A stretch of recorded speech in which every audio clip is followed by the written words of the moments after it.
dito sa Daraitan. Bumabagtas po kami dito sa farm ng kalamansi at papaya dito kay Sister Malu. Ayan, talaga naman napakaluwang po nito, oh. Kalamansihan, dun sa unahan ho ay papaya. Ayan, puro kalamansi po ito. Ito yung karugtong. Ito yung karugtong ay ang Madrid de Cacao. Siya naman talaga, oh.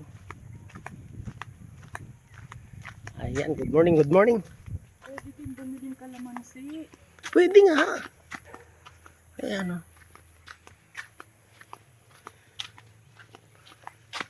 Tanong natin kung sino mga bibili ron sa grupo mamaya. Ang layo naman ng papaya. Papaya lang gusto ko. Ayan. O baka yun siya. Ayan na, ayan na. Ayan na yung bahay. Magpupukpok na po. Ayan.